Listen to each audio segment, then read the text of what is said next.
Hello and welcome to an attempt of teaching some command blocks for the sake of my own learning and understanding. As you may have noticed in the intro, I have worked out my version of a lightning arrow in a testing world. So I'm going to explain how it's done, and by the end of this we might all walk away from this video with a little more understanding.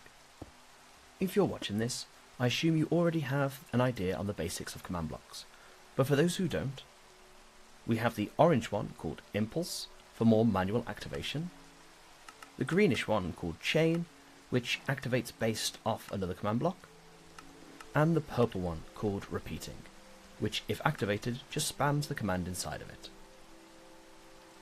For this simple-ish project, we're only going to need one of each command block. The impulse block is just going to be programmed to give us the custom arrow, the repeating block is going to do all the magic, and the chain block is going to do some cleanup and stop the system from infinitely looping.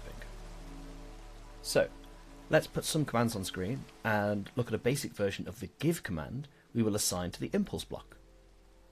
So we've got our /give command, which gives the nearest player the tipped arrow with the potion contents custom colour of 49151, and two of those arrows, so we've got something to play with.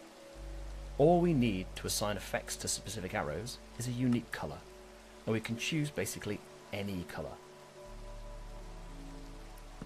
So, next we've got the repeat block with the main command of our system, which is going to be execute as entity, type Minecraft arrow with the MBT data of inGround 1b, and the item components Minecraft potion contents custom color of 49151, at self run summon Minecraft lightning bolt, and squiggles.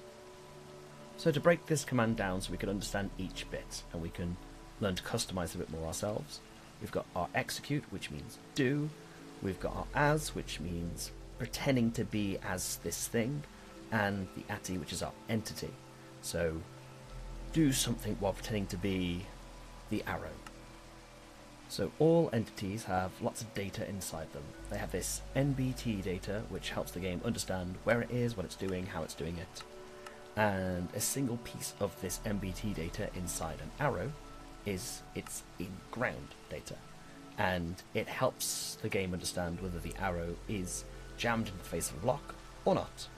So I believe if 0 equals false or off and 1 equals true / on, then inGround 1b is the arrow is in a block. And we're going to use this inGround data to say where the spell effect is going to happen, like a target locator. So when we shoot an arrow into this location, the spell detects the inGround arrow and activates the effect.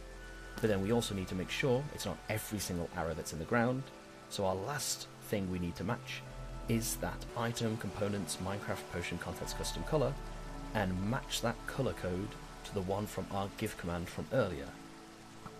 So we have our execute as an arrow in the ground of a set color, at our self, which is the arrow we're pretending to be, and from that position we're going to run a command which is going to be our summon lightning bolt.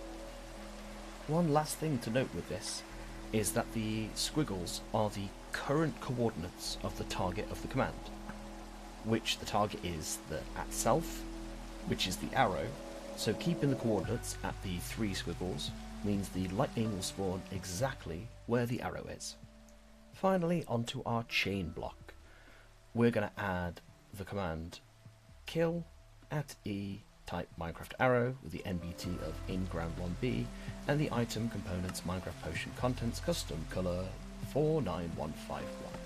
For my personal preference, instead of setting the repeat command block to always active in the redstone state, we can use the redstone lamp and a lever to turn it on and see that it's on. Normally, with this, I would need to make sure the chain block is set to conditional and always active, but due to how I've set this up, none of that really makes a difference here. Now we have made this lightning arrow, we can easily copy this again. But just change the arrow colour across all 3 blocks, and then change the effect at the end of the repeat block. Hopefully, I'll put some examples on screen for you in post.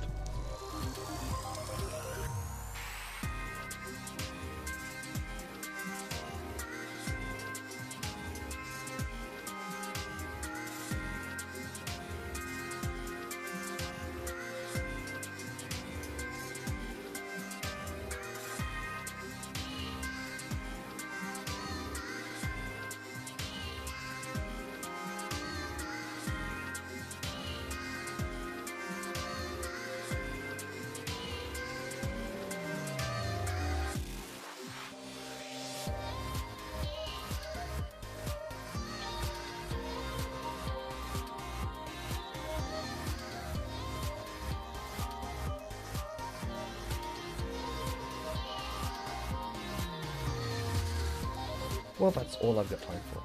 So I hope you've all enjoyed the video, and if you have enjoyed it, please let me know in the comments, or if you have any ideas, questions, or suggestions. This video is a first for me on YouTube, so let me know if the audio or the edits are weird. Thanks, and I'll see you soon. Bye.